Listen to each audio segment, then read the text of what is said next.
Thank you, Chairman Miller, and thank you to the witnesses who are here this afternoon to discuss this extremely important and extremely troubling topic. As the name indicates, the Head Start program is designed to give our neediest children a head start before enrolling in school, because children who lag behind when they start school tend to remain behind. Head Start is supposed to help close the readiness gap between low-income children and their more affluent peers.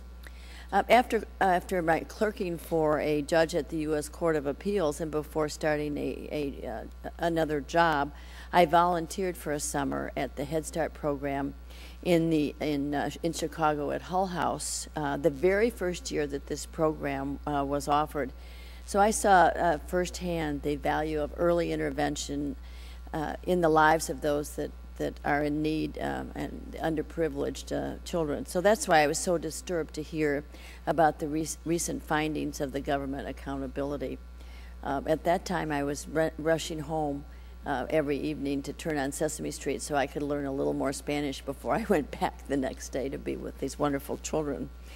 But today we'll hear about deliberate efforts to circumvent the program's income limitations, including compelling evidence of Head Start centers disregarding proof of income in order to pad their enrollment, absorb funding for children who were never served, and continue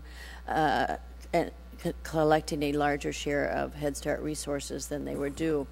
And this is not a victimless crime. Every dollar that goes to higher income children or to centers not serving as many children as they claim is a dollar that cannot be used for the low income children this program is meant to serve. The GAO investigation sampled but a few of the roughly 1,600 Head Start grantees across the nation. Based on these preliminary findings, it is clear that further review is necessary. Indeed, it's my understanding that investigations by GAO and other authorities are ongoing. For that reason, I believe that this is important to go on record to express reservations about the potential consequences of a public hearing. The cases we'll review this afternoon are part of an undercover investigation. In such cases, it is important that neither the identity of those who are targeted in the investigation nor the identities of undercover agents posing as prospective enrollees be compromised. We've received assurances from Chairman Miller that steps are being taken today to conceal individual identities and localities, and with those assurances we are able to move forward today.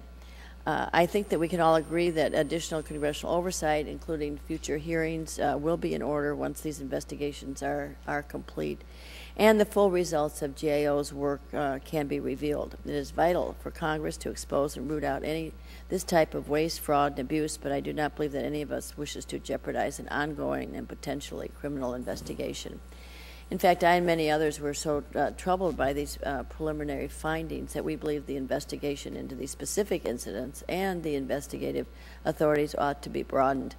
Upon being informed of the GAO's preliminary findings, Congressman John Klein, this committee's senior Republican member, wrote to the Department of Health and Human Services Inspector General to request a comprehensive investigation into the vulnerability of Head Start's verification processes to fraud and abuse. And I echo his concerns. The GAO has brought to light a disturbing pattern of abuse in a program designed to serve our most vulnerable children. And I expect the GAO will continue its important work in this area, and I'm pleased that this investigation will be bolstered by a more comprehensive review by the agency's independent watchdog. And I will insert the balance into the record. Thank you.